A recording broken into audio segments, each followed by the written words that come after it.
so he's listening to all the communications traffic on that subject, and he's also got a phone in the car, and he'll be calling me, and I'll tell you the latest as we get it, Tom. It probably came from a mobile missile launcher. They don't have a very large warhead. It can cause more aggravation. It can cause real damage, too, but more aggravation than one of the Scud missiles. Is that your judgment?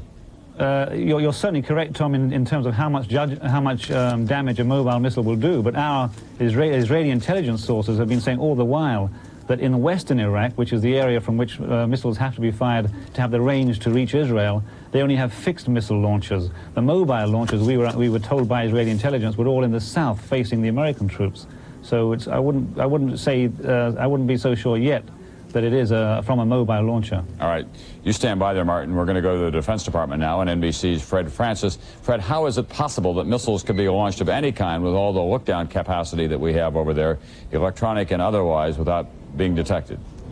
Well, Tom, the missiles that Saddam Hussein has are not just the Scud missiles that were located in southwestern Iraq. Let me show you the area where the Scud missiles were located, which were attacked almost 24 hours ago. This area and this area, southwestern Iraq, approximately 300 miles distance to Tel Aviv, that's called the H2 and the H3 area. Those missiles were attacked, fixed launchers, and destroyed last night. However, Saddam Hussein does have what he calls the Al-Abbas missile, which could have been launched anywhere from the western interior of Iraq, and he does not have a great many of them, but they're very hard to find. And the reason this could have happened without being detected is that the flying time with one of these missiles between here and Israel can only be 7, 8, 10 minutes. And that's not much time to do anything except turn on the air raid sirens. So what we suspect from what we've heard is that the missiles were fired, perhaps not mobile missiles, but these Al-Abbas missiles that he has had and has just started to develop. We know that the mobile missiles that he has, that the United States is trying to find and bomb, are down in this area and into Kuwait, so they could be fired at American forces. Those missiles cannot reach Israel. So we can only suspect the missiles were fired from somewhere in the western interior of Iraq. All right, Fred Francis, we are hearing as well from John Dancy that State Department sources are saying that maybe as many as 5 missiles were launched altogether. We want to tell our audience now that you are joining an NBC News special report on Operation Desert Storm, America at War. There are late developments in Israel tonight. Missiles have been launched at Tel Aviv and apparently at Jerusalem as well. NBC's Martin Fletcher is in Tel Aviv now. Martin, what do you have for us? Tom, well, we're just hearing that we're just hearing more explosions, which we assume are more missiles. Our cameraman on the way to the scene of the first explosions is telling us right now that as he's driving along, he's hearing more explosions. I cannot confirm a missile in Jerusalem, but we can certainly confirm at least 2 missiles having fallen near our offices here in a suburb of Tel Aviv. So adding it up, 3 confirmed by the Israeli government, at least 2 here, that's 5. Our cameraman says he's just heard a few explosions, say 2 or 3. That sounds like at least 7 or 8 missiles exploding in the space of about 10 minutes. Can we get some Tel Aviv, Can we get some telephone calls through to Jerusalem or not? Are telephone lines up and available? We're trying to get lots of phone calls out. We haven't got through to Jerusalem yet. All right, Martin Fletcher, what about the Israeli government's contingency plans for responding? What is the threshold here? Because this is going to be crucial in what happens in this war. The Iraqis obviously want to provoke Israel to bring it into the war, hoping that that will break up the Arab alliance. How long can the Israelis sit still? Well, Tom, Lawrence Eagleberger, the Deputy Under Secretary of State, was here last week trying very hard to persuade Israel not to retaliate under any circumstances. Well, the Prime Minister Shamir told Eagleberger very firmly that Israel would stand back, let the United States do the retaliating for it, as long as the damage wasn't too great. And he was talking about conventional warheads. The Israelis told Eagleberger that if chemical warheads were used, some kind of gas warfare, Israel would respond immediately. Well, I can't say yet what kind of warheads those are, although we're under the impression, we have been told, that the first warheads at least were not chemical. So I think it depends on how much damage has been caused, how many casualties. If it looks like there's a serious number of casualties, I think that Israel will be very tempted indeed to hit back immediately, although they are very well aware of the damage that would do to the coalition. Right. And they are also aware that it's a trap which they may find themselves falling into for their own internal reasons. All right, Martin Fletcher, we'll let you work on those telephone calls some more and talk to our cameraman on the scene, or en route to the scene of that other first explosion. Let's go to Washington now. The chairman of the Senate Armed Services Committee is Sam Nunn. He has been briefed all day long on this operation so far. This is a very ominous development, Senator Nunn, in Operation Desert Storm. What can we hope for in terms of the best outcome? The best outcome, Tom, is that the damage will not be severe, the loss of life will not be significant, although we hope there's no loss of life, and that the Israeli defense minister and others in the government will stay in constant communication with America's officials.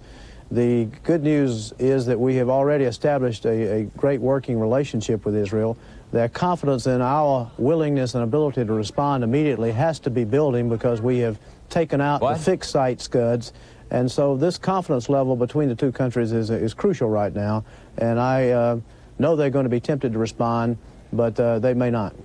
All right, thank you very much, Senator Sam Nunn. We're now being told that air raid sirens are sounding in Dhahran. That's in southeast Saudi Arabia, hard by the Persian Gulf. We've got a sizable contingent there. It is the big Air Force base from which many of those attacks today were launched in Operation Desert Storm. Can we go to Saudi Arabia now or not? We've lost transmission to Saudi Arabia. Air raids there in Dhahran. Let's go to Tel Aviv again, to NBC's Martin Fletcher. Martin, can you talk to us now or not? We'll ask. Yes, I can, Tom. We're still trying to confirm whether a missile fell in Jerusalem or not. We still can't do that, but another one just fell near here. By my count, that makes 8 or 9 already that have fallen in the Tel Aviv area in the last quarter of an hour. We still cannot give you any indication of casualties. We have an excellent radio ham operator who's always on the ball calling in terms of getting information from the police, and he can't get anything right now. So it seems there's a certain amount of confusion on the airwaves, and as soon as we get something firm, I can tell you about casualties, but missiles definitely landing all around us. All right, well, it's growing more severe by the moment, and of course the big question is, what will the Israelis do, and what can they do? At the same time, what will be the United States response in that part of the world? We'll tell you that we are getting word from Dhahran, that's the international hotel outside the Air Force Base where a lot of the attacks were launched from, that there has been an attack or an air raid warning, at least, that we do not know whether there has been an attack. There's a big bomb shelter in the basement of that hotel, but we have lost satellite transmission. Both the television, we've just gotten it back, I'm told. Here's NBC's Mike Betcher in Saudi Arabia. Mike, what's going on there? Well, at the present time, it's very quiet here. A bit of paranoia because of the attack in Israel. Today, there was expectation that perhaps all of the surface-to-surface missiles that contain gas might have been destroyed, but later in the day, more real assessments began coming out. People said the mobile missiles could not be destroyed, and as a matter of fact, a young Marine came around today giving us these nerve agent protective pills that can help in case there's a nerve gas attack. He said none of the men in camouflage out here believe all the batteries have been destroyed. So at the present time, there's concern here if those missiles were able to get to Israel, but so far it's been quiet, Tom. But, any air raid sirens or warnings there so far, Mike? Well, it's outside, no. Inside the hotel, yes. So we assume there's some sort of confusion. And no explosions. You've heard no explosions or anything? No, nothing like that. It's very quiet. We just lost power about 20 seconds before you came to me. All right, Mike, we're going to go back to Tel Aviv now to NBC's Martin Fletcher. Martin, what's the latest? Well, Tom, this gas mask may come in useful after all. We've been told that one of the warheads that fell in central Tel Aviv had a chemical warhead. That's from our man who's listening to the police frequencies. All right, but put on the gas mask. I think I will, actually, this time. Yeah, all right, let's go ahead and do that. There's no time for heroics. No. We'll tell you that there have been missiles launched in Israel. It appears now, based on early police radio reports, just help me do this, police radio reports that one of them may have contained a chemical warhead. We do not want to in any way panic anyone who's looking in on all of this. Chemical warfare is a very crude form of warfare altogether. It can dissipate in a hurry, but of course it is extraordinarily lethal. Israel is quite well prepared. Gas masks have been distributed to the population in the last couple of days, and part of the warning system has been that we're going to have everybody that we can conceivably put on a gas mask in that country. That was part of the civil warning system. We've asked Martin Fletcher, our correspondent there, to put on his and his assistant as well. Fred Francis, what have you got? I'm sorry, let's go to John Cochran. John, what's the latest? Tom, we're not getting confirmation here yet. It sounded like Fred was about to get it. Just before I came out here about 20 minutes ago, I was talking to somebody here just about this Israeli thing, and they were very concerned about it. You want to go to Fred? Yep, let's go to Fred Francis at the Pentagon. Fred? Yeah, Tom, we have confirmation. Tom, we have confirmation of six missile launches from the western desert of Iraq into Tel Aviv. Senior officials say they do not know what kind of warheads. The satellites did pick up the flash of 6 missile launches, and we know that Martin has been saying that anywhere from 5 to 9 have hit Tel Aviv. We do not have confirmation of any hits in Jerusalem as yet. The senior officials say we do not know what damage, and when I ask what the prognosis is for an Israeli response, they said it will depend on damage and deaths what the Israelis do. Tom? Well, they can't take very long to make that kind of an assessment, can they? The Israelis have been well known for their swift retaliation, and if their country is in danger, they'll want to make an attack as swiftly as possible, I would think. Well, Tom, that may have been true yesterday in the opening minutes and hours of this conflict, but the Israelis have been incredibly impressed by the American and Allied action over Iraq. And so that may temper their response somewhat, knowing that the United States is and its allies are moving. That may temper their response, but there's certainly no guarantee of that. All right, Martin Fletcher, can you talk to us now through your gas mask in Tel Aviv? I can talk to you, Don. I'm not sure if you can hear me through this thing. It's like being in an aquarium. But we have just got a report that 3 more missiles have fallen in the north of Israel. We don't know if there's a chemical warhead there or not. There's been an announcement on the radio that all citizens should put their gas masks on. They should stay in their sealed rooms, which would normally be in a high place in their building. They should not go down to the basement, to the bomb shelters, which is where you go for conventional war. So it's clear that the Israeli government is fearing, well, it's happening, as we know, gas wars. We don't know how many of these warheads are gas, how many are conventional. At least 1 gas warhead, at least 1 conventional warhead, we know that. It's a bit difficult to talk, Tom, here. No, we can hear you actually very well indeed. Martin, should you be taking other protective measures with exposed skin and so on? No, Tom. This is good for all kinds of for most kinds of gas war. It's when you're outside and various other kinds of mustard gas, for instance, different kinds of nerve gas. They come down and they settle on your skin, but you have to be outside for that to fall on top of you. And so we are prepared. Actually, I have all the kind of injections here and powder to brush off my skin. But as long as I stay in this sealed room, this is the only device I need. And tell us about the monitoring devices that the Israelis set up so that they could detect as quickly as possible the composition of the gas and whether, in fact, it was a chemical warfare attack. Well, Tom, the civil defense has been preparing for this very thing for weeks, and they've got a very sophisticated system where they can find out not only whether it is any gas war, but what kind of gas it is. That's the critical thing. For the citizen to know what kind of chemical war he's facing, because some gases kill you instantly, within seconds. Others will only harm you. Some can blind you. You have to know what you're facing, and that's there's not much I can add to that, Tom. Yep. I really don't know too much about how they do that, but they certainly have a developed system to do it. All right, let's talk about the ramifications from a military and political point of view, Martin. You've spent a lot of your life out in that part of the world. Even though it has been well advertised to the Arabs as well as to the West that Israel may be dragged into this in hopes that the alliance could be broken up, and even though the Israelis would have every justification to respond to especially something as unthinkable, as mendacious as an attack of this kind, a chemical warfare attack, well, what about the Arab masses when they hear that Israel is involved? Will they listen to reason at all, in your judgment? Well, you know, obviously it's a plan. It's the trap that the West has feared. It's the trap that Saddam Hussein has tried to set for the West. An attack on Israel, which Israel would then retaliate against, dragging the Arab countries, breaking up the coalition. It's a trap. Everyone knows that. it depends which Arabs we're talking about, Tom. Well, let's talk about Hosni Mubarak, for example. He was not very forthcoming the other day on whether or not he would stay out of this if Israel got involved, whether or not he would stay in the alliance. That's right, Tom. Well, the verdict here, he made several ambiguous statements. The verdict here is that among the government here is that Mubarak would stay out. Egypt would stay out. Egypt did recognize the right of Israel to retaliate if attacked.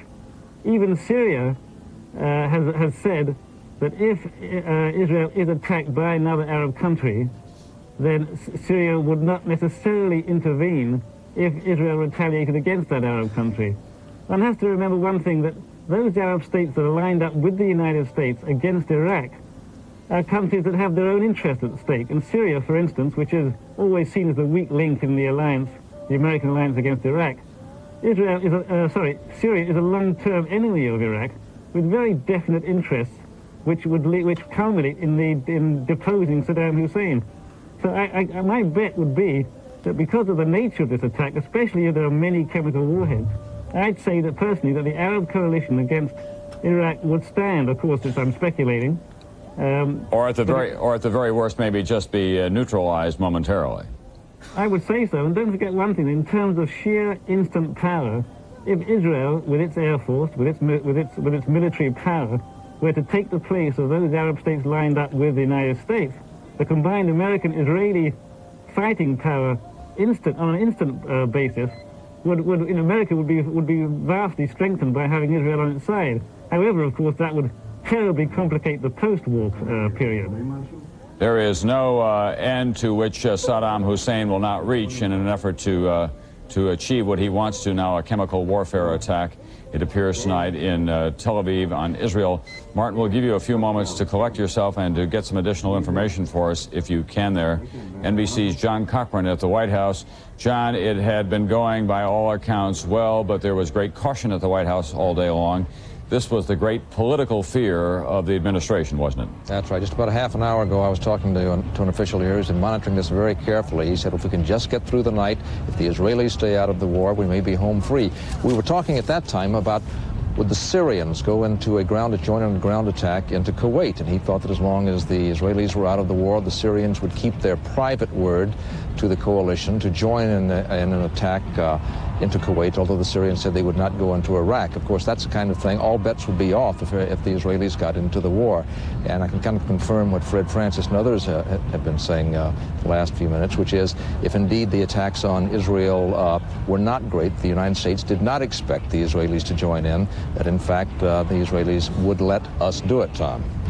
We are so secure in this country. We are so buffeted from the violence that occurs in so many other parts of the world.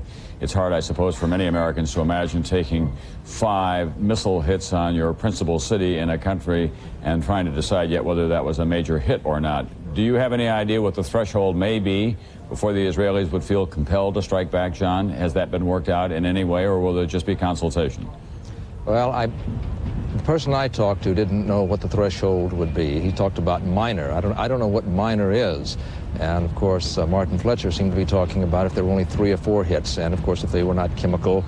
And but now it seems to be major enough now that the Israelis must be giving a very serious consideration to joining this. And I would imagine that there's consultation going on right now. Incidentally, even though we're hearing from the Pentagon and the State Department, the White House does not want to talk about this. It's too sensitive. We're not hearing anything from Marlon Fitzwater yet. Fred Francis, please, at the Pentagon. What do you have for us, Fred?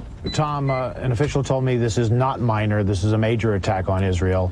And we must remind the viewer that Israel has a like response. Israel has Jericho missiles. It does not have to send its air machine over Arab countries to attack Baghdad. It can attack Baghdad in kind with Jericho missiles, 2 different missiles, one with a 700, one with an 1,100-mile range. And but I caution you that this is a serious attack on Israel. All right, Fred, let's go to Martin Fletcher. We have only a few moments left on the satellite time, Martin. You heard that, a major attack, in the words of the American Defense Department. What can we expect next in Israel? Well, before I speculate on that, Tom, let me just update you on the details. We have one large building in Tel Aviv that has collapsed from a missile, and we have confirmation that victims of chemical war have been taken to that very hospital that I mentioned earlier.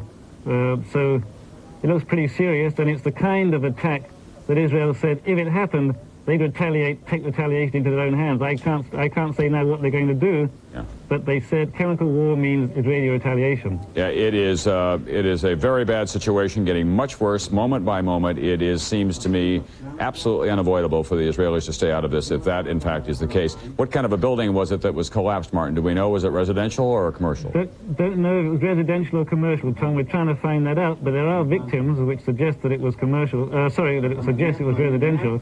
It's in a combined residential commercial area in the poorer part of Tel Aviv. All right, we are now getting word from NBC News in Jerusalem that that city, which is holy to all of the religions in that region, was not in fact struck. But Tel Aviv, which is the commercial center, the biggest, most important city in, that's Jerusalem, it was not hit, we are told, by missiles. But Tel Aviv was hit. But everyone there has been told to go on alert because Israel is a tiny country. It's about the size of a good Texas county, and any attack anywhere in that country could have ramifications for the entire nation. NBC's Martin Fletcher reporting that a major building has been hit in Tel Aviv, that victims of a chemical warfare attack have been taken to a hospital. How serious and how widespread it is, we cannot say at this time, but the fact that one has been launched at all makes it serious almost beyond my ability to describe it. And we do not know where Operation Desert Storm will go from here. It means almost certainly, I believe, that the Israelis will have to get involved. And then the big question is, what will be the response in the Arab alliance with the United States standing in the Persian Gulf? What will be the response on the ground of the Arab masses in places like Syria and Egypt and Jordan, for that matter? Will this crude and ruthless and almost unthinkable tactic on the part of Saddam Hussein, will it work to his advantage? Will he mobilize the Arab masses as he's been trying to at this point with words and with rhetoric, but now with chemical weapons? We cannot say at this moment, but the situation in the Middle East tonight could not be more grave at this hour. It's coming up at 10 to 4 in the morning in Iraq. We can only presume that Operation Desert Storm is continuing, those air raid attacks on military targets in Kuwait and in Saudi Arabia.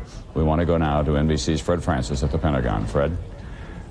Tom, I'd make the observation that Desert Storm is an operation that was planned to go along very slowly. A step at a time, a target at a time, and officials in this building were telling me today that Desert Storm would last out to 10 days, that they were just going to take their time to minimize air crew casualties and pick Iraq apart a piece at a time. I think that changes that. What has happened in Israel changes that now. I think the tactics have to change because this is to keep Israel out of this war and to start a wider war in the Middle East.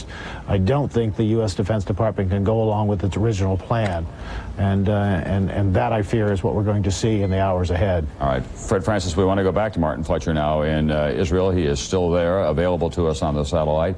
As you pointed out, Martin, this is the first chemical attack on a city in history, and here is a man who portrays himself as a pious defender, after all, of the Islamic faith, and he will stoop, he will do almost anything. That's right, Tom. That's the way it looks here, and certainly Israel's now got to weigh up what kind of response it'll take. If I could just bring that to a more personal level, our camera crews are going into that area to try to get pictures. One has just returned. He started sweating under his mask, which is a form of reaction to some kind of chemical. We're not too sure what kind of reaction it is, but it's a bad reaction to find yourself in, so he's left that area. I would think so, and we want no heroics on the part of those other camera crews as well. Pictures will come later. We'll just take the information for now, Martin. I want you to give them absolute instructions that they are not to in any way expose themselves or to risk any kind of damage to their health. I've done that already, Tom. All right. Any additional explosions? We've had the last count, I think, was 5 missiles, Martin. Can you add anything more to that? No, Tom, yes, I can. No, the last count, I'm keeping a tally here of the explosions as I'm hearing them and being told about them. My tally says 12 or 13 missiles in Israel altogether. That's 3, including 3 in the north of Israel, near Haifa and the city of Safat, which are sources out in the north have been calling us about. He doesn't know if it's chemical or conventional warheads up there, but we're in double figures with missiles now, Tom. All right, and so far as we know, just one warhead with chemical capacity, or is that impossible to say at this hour? Well, at least one, Tom. I can't add to that. I don't know, but it seems to me pretty sure that there'd be a mixture, because this is a typical tactic of confusion, of sowing terror. Chemical warheads, you know, Tom, are actually less destructive than a conventional warhead. Fewer people die from gas because it's not as the explosion is much smaller. Yeah. And in a situation like this where the entire country is fully prepared, I doubt there'll be many deaths. Martin, quickly tell us about the weather conditions there tonight, because that will be a factor as well. Very important. Funnily enough, Israel has had no rain for the entire winter. Rain is what you need. That's good news if there's gas war. And today it rained for the first time in about a month. All right. And is the rain continuing or not? No, it's not continuing, Tom. We hope now. We hope that it does start raining again. But the conditions... Okay. All right.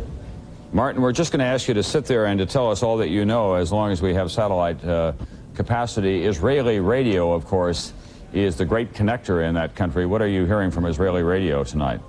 Well, as you can imagine, every citizen that is not sleeping is certainly listening to the radio. That's one of the rules. Go into your sealed room. The rooms are sealed with tape around all the windows and the doors. There's a special spray or tape to block up the keyholes and any kind of cracks in the wall. So people will be inside their sealed rooms listening to instructions on the radio. And the radio is making one very, very important point. Don't leave the room. Don't go down to the basement to the bomb shelter that every modern Israeli building has, which is proof against conventional bombs. They're saying stay high as you can, because chemical gas is heavy. It'll go down to the ground level. The higher you are, the better you are. And what can crews do about dissipating that gas in any way? Anything that you know about? I'm sorry, Tom, I didn't get the camera crew? No, technicians. Can any technicians go in there and deal with the gas besides monitoring it? They can. Well, no, you just have to wait for it to spread, and different gases take different times. It's not clear, as I said before, it's not clear what kind of gas it is. Mostly, the most common form of gases dissipate in about 45 minutes. Some take 2 or 3 days.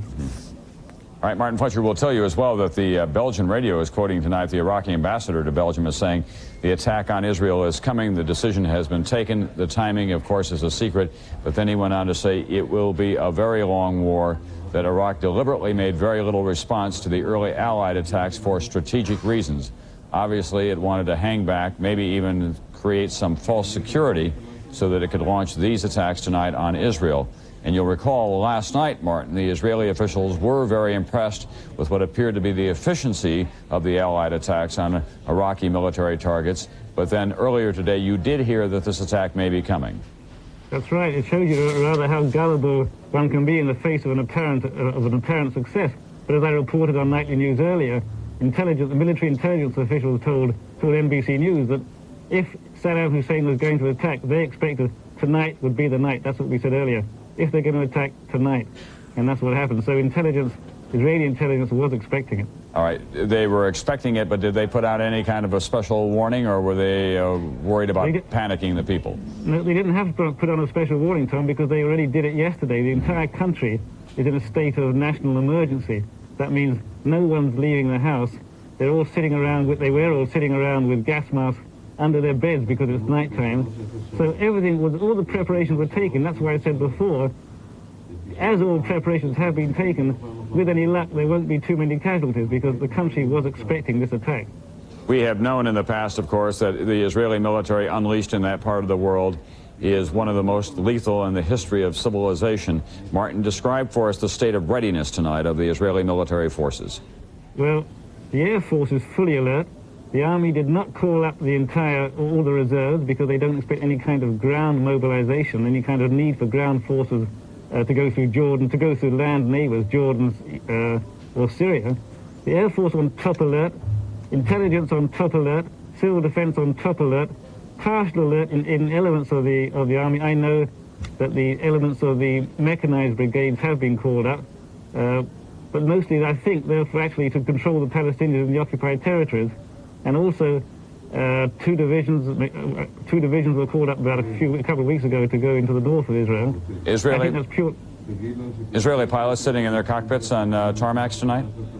They've been sitting in their cockpits for the last week, Tom, rotating each other constantly. They have planes in the air all the time, electronic observation planes in the air all the time. And by the way, all we've heard about the great ability of Israel to predict, to track, even when they're expecting these missiles, Tom, it took them by surprise. Yeah. And what could the Israelis do that the United States and its allies are not doing already in Operation Desert Storm?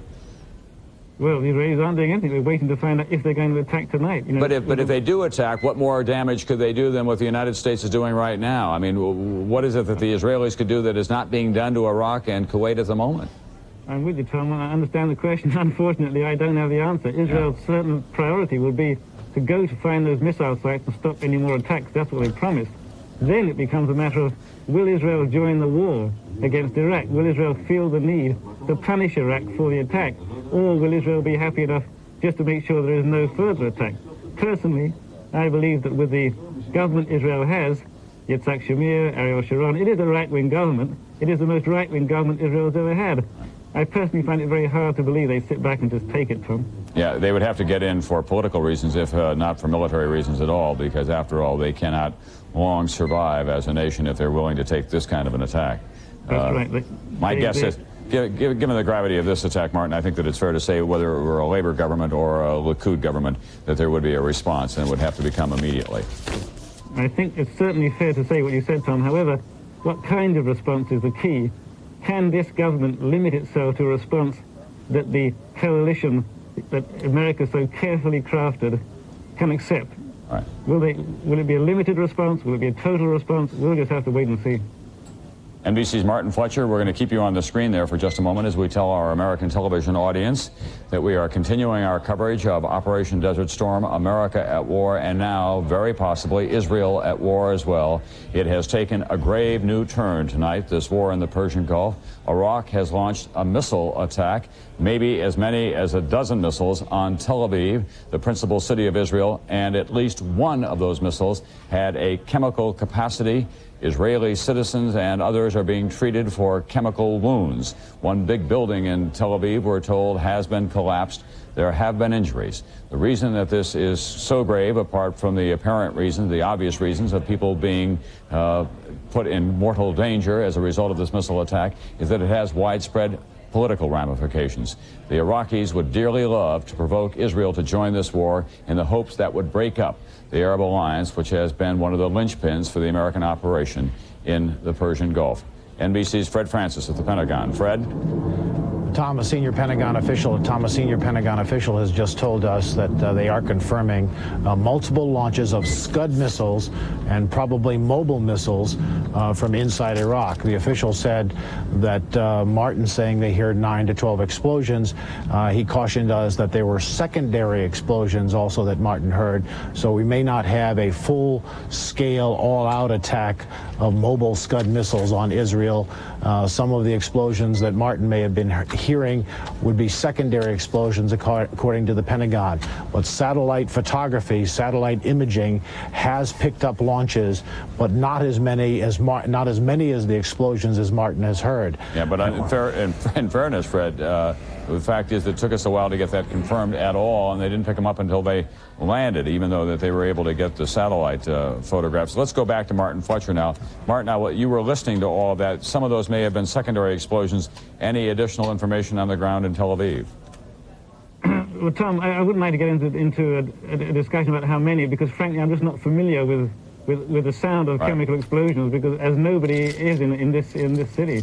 Indeed, as you said before, no city has come under chemical attack before. And we're not hearing, and I just want to keep monitoring, we're not hearing anything about an Israeli response at this time. It could already be underway for all we know. It could be underway, Tom. As we said before, pilots in their cockpits rotating takes 30 seconds to get off the ground once they get the order. But we haven't heard yet. Certainly, we would not know anyway now if they were attacking, because it's a 1 hour flying time to Baghdad, half an hour to the area H2, H3. We just lost Martin Fletcher on the satellite from Tel Aviv tonight. He is there in his gas mat. He's been reporting to us. And Martin Fletcher, I think that we can get you back up again.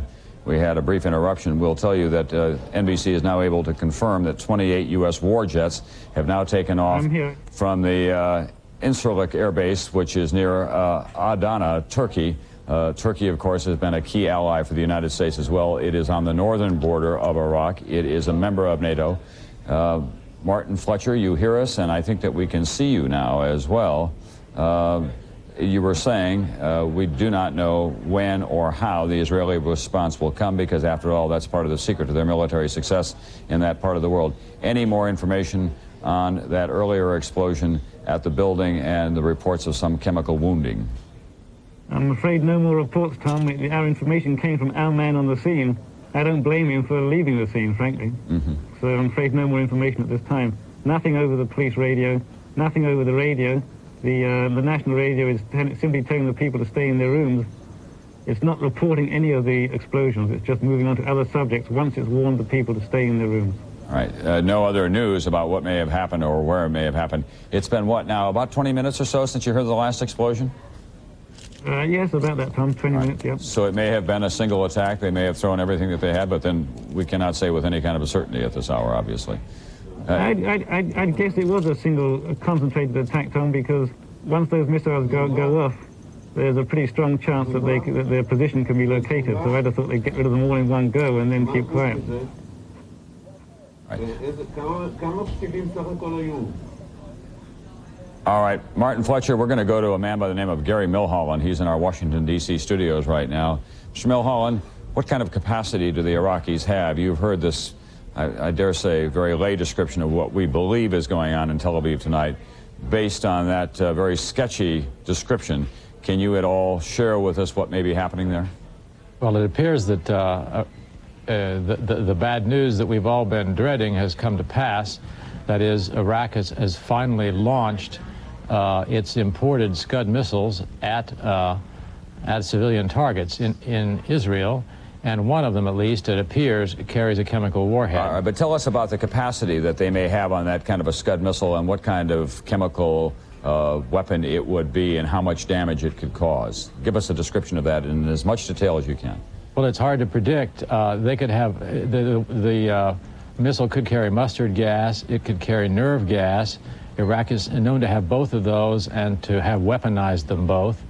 The missile probably would carry a fairly light warhead, since it had to be modified to reach Israeli targets from Iraq, so that we're talking about maybe a 150-kilogram warhead, something like that, which would cause injuries over a few city block area, or possibly farther. It all depends on which way the wind blows, what the chemical is, how many people happened to be there when it landed. It's very hard to know with precision. Gary Milholland, thank you very much. We're going to go back to Tel Aviv and NBC's Martin Fletcher, who is there in his gas mask. And we have, these are the injections that you're to take, Martin? That's right, Tom. We have a positive identification by the authorities of nerve gas in a Tel Aviv suburb. Nerve gas. Nerve gas, I'm no expert, I'm told. It attacks the central nervous system. For instance, your muscles don't work, it kills you. There is in every gas mask kit that Israeli citizens are issued an antidote, an injection to nerve gas. This is it. They remind you, they tell you to remember what to do with this thing, because most people don't know what to do. The color green, down. That's the color of Earth. The color yellow, up. That's the sun. That's an easy way to remember what to do. Take this off. Take it out of the plastic first, of course. Take this green thing off. Right. Jam yourself in the leg. Hopefully you don't die. Right. Martin Fletcher, should you be injecting yourself with that antidote? No, Tom. As long as you're not outside, it comes down on you. And so if you're caught outside, then you've got to have this and do that to yourself. That's why they told Israelis, that's why there's a state of emergency. They told people yesterday already, stay in the room. This has the air of surrealism about it, Martin, the idea that we are here late in the 20th century talking about a nerve gas attack on a major metropolitan area. It is happening, of course, in the Middle East, where if things can go wrong, they will. It is a place where we have known no peace in the post-war years. And now tonight, Saddam Hussein has resorted to what we all believed would be the unthinkable. He has launched a gas attack. But then, of course, it's not the first time that he's done this. There are Kurdish tribesmen in his own country, and he gassed them during the war with Iran. Martin Fletcher, let's go back to you and talk about what is going on there now. If there had been no... Go ahead. May I just say, Tom, you know, we were discussing the situation here just a few hours ago. One thing we thought of, a tremendous technological advantage that the United States has over Iraq in military terms. Makes it almost like shit. Well, I think that we just had another satellite cross paths there. We got another picture, and we have lost Martin Fletcher in Tel Aviv. So what we know is that there has been a missile attack of some proportion on, we think, principally Tel Aviv, although 3 may have fallen in the north of Israel as well. At least one of them contained what Israeli officials are now saying is nerve gas. There have been some citizens in the streets of Israel who have been affected by that. How much we cannot say. There is a hospital not too far from where the missiles fell. One building was collapsed, a sizable building. An eyewitness report from an NBC News cameraman who was forced to turn back when he began to get what appeared to him to be a reaction under his gas mask. He began to sweat, and that was one of the first signs that they were told to look for. And so he, as he should have, turned around and came back to the office. We are told that some people, however, were exposed to what now has been identified as nerve gas. Gary Milholland in Washington, D.C., who knows about these kinds of weapons, tell us about nerve gas. Well, nerve gas, as we just heard, affects the central nervous system. The symptoms are sweating at first, then difficulty breathing, and then finally loss of control of bodily functions. And again, it depends on where you are and how quickly you're treated as to what the ultimate effects are. There can also be effects after you get over it. That is, there can be long-term effects. I think it's important to point out that, if I might, that Iraq's poison gas arsenal has been imported, as have its missiles. Right. So we're looking here at in a way, at a sort of a semi-international attack, right, by one country on another. Well, there certainly has been complicity in the past, but that attack was launched, Mr. Mulholland, by Saddam Hussein. NBC's Robert Bazell is with us now, who has been keeping us up to date on chemical warfare capacity as well. Nerve gas, how quickly does it dissipate? It depends, of course, on how much the winds are blowing and a lot of other things. I don't think that there's any way that you can quickly say. But it's most likely, there are 3 different kinds of nerve gas, and it's most likely that the Iraqis used one called VX, because that would give them the most bang for their buck in terms of that 150 kilograms that they could get into a missile. VX is a very deadly compound. A drop on your skin can cause the reaction that we were just hearing about. It's very severe. Atropine, the thing that we saw Martin with the injection, is an antidote that will cut it off. It persists for several days and maybe even weeks, but if it's dispersed over a large area, it's not a huge hazard to a large number of people. I think it's mostly a psychological thing here, Tom, that a lot of people fear nerve gas, and it obviously has upped the ante enormously. With good reason. It rained today in Tel Aviv, we're told. Does that help the atmospherics? That should have helped some in terms of the dispersal, but again, these things are designed so that they have an aerosol so that they stay in the air. I mean, Saddam Hussein's ability to do that was one of the things that had been discussed widely before this war, and one of the reasons why, of course, the United States wanted to knock out the Scud missile so badly, because we knew that he had developed the ability to put an aerosol spray in the air with nerve gas in it. Where did he get nerve gas? He got it mostly from West Germany through a plant that he was able to manage to manufacture there. Manufactured his own. His main feat was the weaponization, of course, to be able to put it on these missiles. And if people are in their homes with windows sealed and they go to the top floors and they put on their gas mask, they can expect a reasonable measure of safety?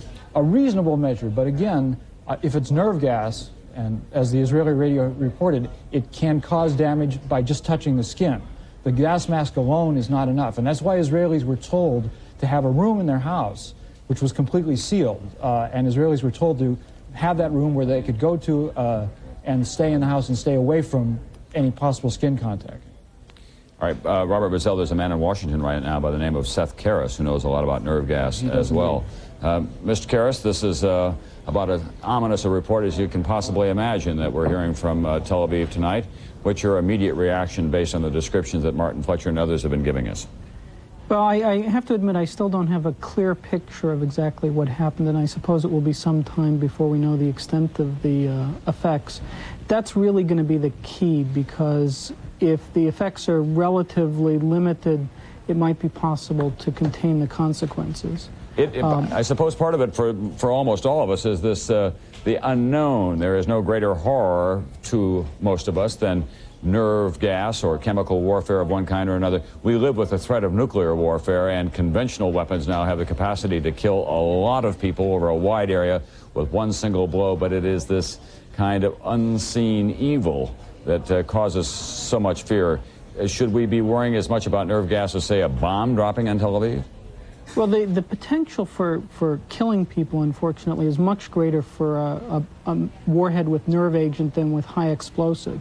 If the bombs just had high explosives, based on our experience from the Iran-Iraq War, at most you would expect maybe 10 or 15 people to be killed. Depending on the size of the warhead, it's possible that hundreds of people could be affected by the warheads in question. All right, Mr. Karras, obviously Saddam Hussein is going to attempt to use this as some kind of leverage to get, as a provocation to get Israel into the war. You're with the Institute for Near East Policy. You study the political ramifications of what is going out there as well. What are the chances that he's going to be able to do this with this kind of a crude tactic, an almost unspeakable tactic? Well, it really depends upon the Israeli response. It's quite clear that the Israelis are aware that a response that changes the character of the conflict from a multinational one against Iraq as opposed to a conflict that could turn into an Arab-Israeli one would not be in Israel's interest. Nevertheless, if there was a very severe result from this attack, I suspect that the pressures inside Israel to respond would be overwhelming. So really we have to wait and see how extensive the damage was, and then what the character of the Israeli response is. All right, Seth Karras, we're going to go back to Martin Fletcher. We now have reestablished telephone contact with him at least. He is in Tel Aviv tonight. He is still wearing his gas mask, as we have instructed everyone there. We didn't need to do that. They knew better themselves. Martin, any additional information, and have you heard any more missile explosions recently? No, we've heard no more missile explosions, Tom, and no more information, actually. But just so that you know, I hope you don't think I've done the wrong thing. We don't hear. I've taken the gas mask off. We're told that because this is a sealed room and because it's so terribly uncomfortable to wear it, I've taken it off. There's another reason, which is that it's only actually the filter in this gas mask is only good for 6 hours. So, and we only have one. So I'd rather take it off now and spread those 6 hours over time when I definitely really need that. I don't know. Now it's a precaution. It could become more urgent. All right, Martin, we've had a call from someone who knows something about this, and he said as you were demonstrating the injection procedure, you were putting it in the wrong part of your leg just for demonstration purposes. He recommends that you put it just below your buttocks in your leg in the back. I don't know what the instructions are there, but and we believe that this man does know what he's talking about, and I know that you have no medical degree, so I would, if I were you, I'd read those instructions very, very carefully indeed. Don't worry, Tom. I've just made a cross on my leg. I admit I know very little about this. All right, our cameraman who went toward the scene, first of all, which one was it? Which of our cameramen went down there? Well, actually, two did, Chaim Deckel and Yossi Muller. Yossi Greenberg's in the studio with me, or he would have certainly gone too. And what about the reaction? They began to perspire as they approached the area and then turned around. Have there been any additional symptoms? I hope not. Yossi, 1 second, Tom, just hearing. We've just heard that the radio has announced that the Israeli citizens can take the gas mask off.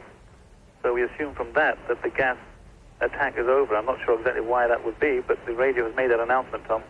All right, well, that's the most heartening news that we've heard in the last hour, certainly. And for the time being, the reason is that they've identified the agent. They know how long it takes to evaporate, and they figure that the scare is now over. There definitely was nerve gas here. But maybe that shows that there was only one chemical warhead, but I wouldn't like to commit myself to that. Yeah, but it was about 45 minutes ago. Seth Karras in Washington, is that long enough for it to dissipate? Well, it depends upon the kind of agent that it is. Some nerve agents dissipate relatively quickly. The Iraqis are known to have an agent called sarin, a World War II vintage agent, and that does dissipate relatively quickly. However, even if it was a persistent agent, if it remained localized in a particular area, it would not necessarily pose a threat to anybody even 10 or 20 feet away from where it is. So once they know where it is, the threat to the public at large could be contained by just routine civil defense measures. And Seth Karras, if you are exposed to nerve gas and you're rushed to a hospital, what can they do for you in an emergency treatment? Because we've we understand that they do know what they're doing in Israel when it comes to a chemical warfare attack. Well, I'd rather defer to somebody who's more of a medical expert than myself. There are treatment methods, but I'm not sure I could give an accurate description of them. Yeah. We're going to put up Bob Bazell here in our studios in New York and Martin Fletcher in Israel at the same time. And Martin, first of all, if you'll tell us what you're hearing there right now. Well, we've just heard, Tom, that the radio has announced that Israeli citizens can take their gas masks off, that the scare from that the effect of the nerve gas attack has ended, which suggests to me that there were not many chemical warheads involved in that attack. There would be no doubt in your mind, however, that the Israelis tonight must be preparing some kind of a retaliation. The question is, what is the scope of it? Israel is so concerned with not upsetting the American coalition against Iraq. They've been told so sternly by the United States not to retaliate that there will certainly be, all I can say is they'll certainly be bearing that in mind. But I've just had one conversation with a political source while I was off the air just now, Tom, who said he believes that Israel will retaliate. Yeah. We have Robert Bazell sitting here in the studio with us, your friend and colleague, and we're going to keep you on the line there, Martin Fletcher, while I ask him about treatment. If you go to a hospital, what can they do once you have been exposed? Well, with nerve gas, Tom, there are specific antidotes that stop the action of the gas on the body.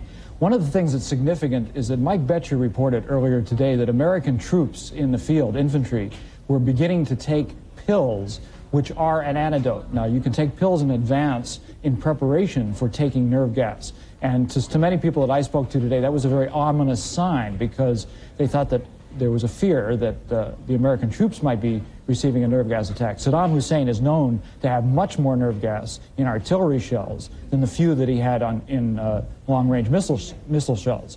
So that from that standpoint, it indicates that at least the infantry, the American command is thinking about the possibility of our troops becoming engaged and also receiving a nerve gas attack. This has raised the stakes beyond what we could have imagined. If he, in fact, now has shown the will and the desire to launch a nerve gas attack on Israel, we cannot rule out at all that American forces will be exposed to that as well, but we do not want to get ahead of ourselves on this. We do know that they're well prepared with chemical warfare suits, with gas masks, and as you say, with these chemical antidotes of one kind or another.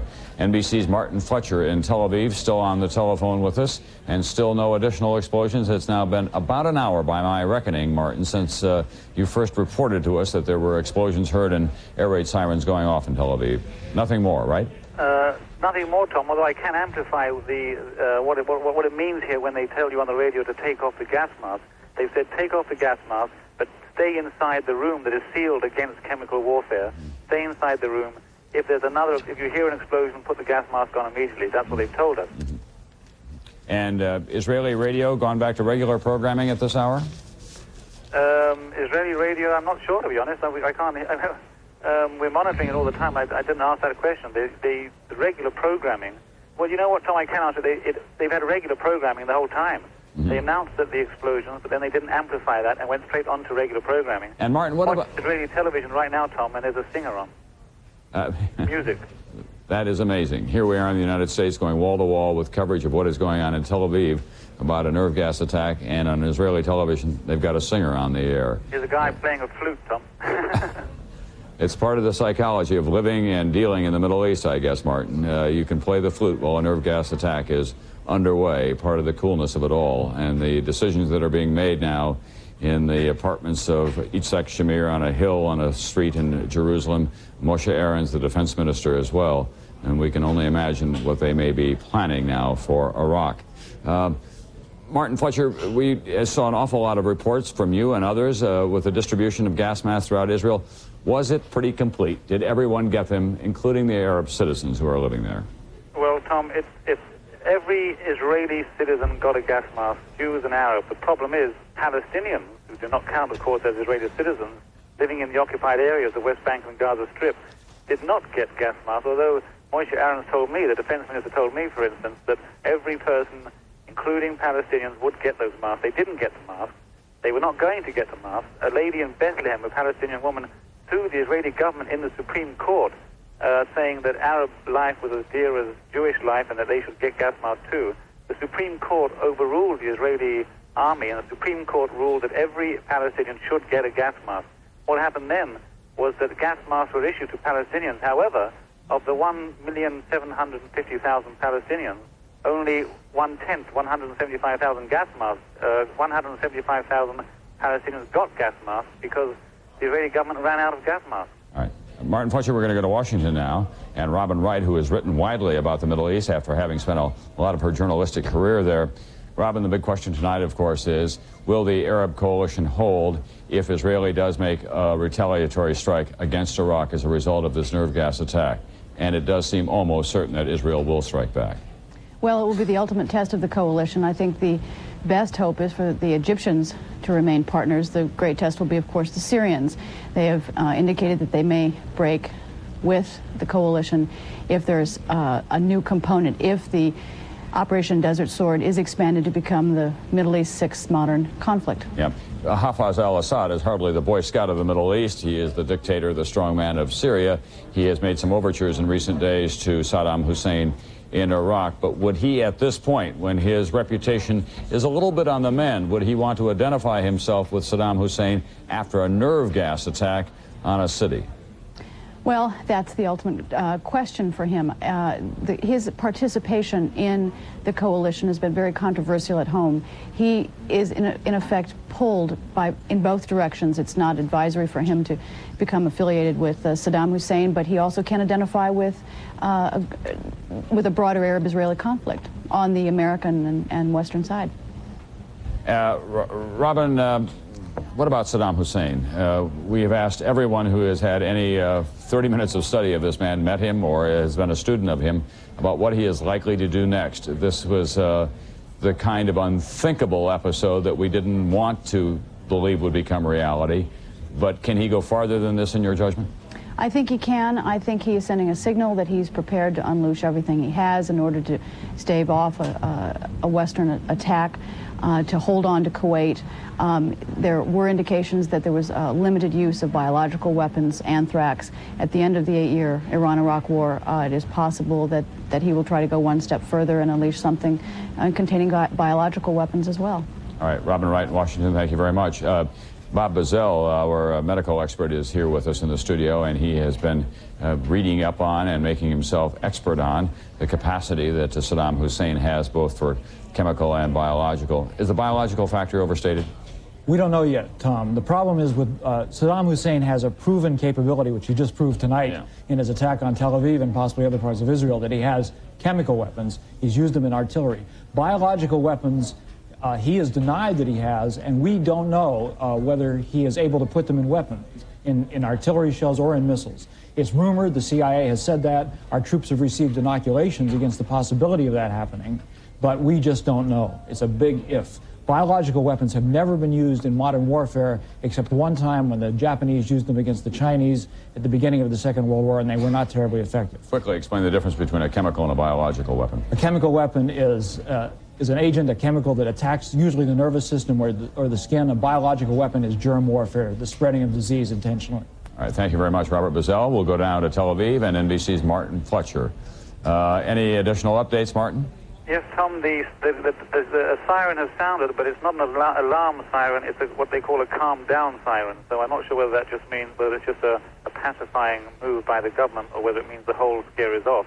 What's the difference between an air raid siren and a calm-down siren, Martin? Well, I'm not a very musical fellow, but the air raid siren is an up and down note, and the calm-down siren is just one flat note. All right. Well, that's very heartening indeed, because with all of their vigilance, the Israelis would not be taking this kind of an attack tonight lightly. And if they're saying you can take off your gas mask, and if you can stand down a little bit in terms of your anxiety, they must be feeling fairly confident at this hour that nothing more is about to happen immediately. But anything more on retaliation, Martin? Nothing more, Tom. I really wouldn't expect to hear it, until it happens. But I've had two conversations now. I've been able to get through to two people. It's called the middle of the night here. Both said they would expect retaliation. Yeah, I think that any threshold that we may have been talking about earlier was breached instantly when there was a nerve gas attack that was unleashed on Tel Aviv, which is the biggest city, of course, in Israel. One building was collapsed. And no further word, Martin, on casualties or possibly even deaths from the attack and that building? No, Tom. It is the Israeli way not to announce death because they always wait until they've informed the relatives. And there's nothing, no word at all on casualties either, neither on the radio, neither on the police or army bands, radio bands that we're monitoring. All right. You are able to take off your gas mask now, Martin? I've taken it off, that's right. Well, actually, I took it off anyway, but then about 5 minutes later, the government announced that people could take off gas masks, but they must stay inside their sealed rooms. Each citizen was told by the government to prepare one room, tape up the doors, tape up the windows, cover the cracks, cover the keyholes, sit in that room with a radio, with water, and with your gas mask and wait for the alarm to be over. But that stage of the alarm is still active. People are still in their sealed rooms. And you were going to check on Yossi, the other cameraman, for us about whether he was getting any additional symptoms. He was perspiring when he approached the site and turned around and came back. Anything else happened to him physically? Yeah, Tom, that was Chaim Deckel. No, he's okay. Chaim Deckel and his soundman and Yossi Muller and his soundman, they're both sheltering in the homes of citizens in the area. I don't blame them for a moment. Yeah. And we have not heard any more from them. And so they have just called in, and what they've done is hole up in one of those safe rooms that may be in some Israeli citizen's house. That's right, Tom. Actually, all of us here, courtesy of NBC News, we've all got chemical warfare suits. So actually we could put on the gas mask, put on our chemical warfare gloves and rubber boots and heavy coats with carbon lining. But, you know, it's such an unexpected, such an unknown quantity that, frankly, you'd have to be a pretty brave or foolish man to put on your suit and voluntarily walk into an area that has just been contaminated by nerve gas. All right, thank you very much, Martin Fletcher. We'll ask you to stand by there for a moment. I'd like to go back to Fred Francis, if that's possible, to see if he has any additional information. Okay. Fred is working on additional information for us at this time. Martin, I can share with you some information that we're getting here over the wires that may be helpful in Jerusalem. A police official asked over the telephone if there had been explosions, said yes, on the road and in the air. And then he said, I don't have time. So they may not have attacked Jerusalem itself, but maybe the road between Tel Aviv and Jerusalem, that beautiful stretch of highway there, and maybe even exploded something in the air. That's right, Tom. All right, let's go to Saudi Arabia. That's jet fighters taking off.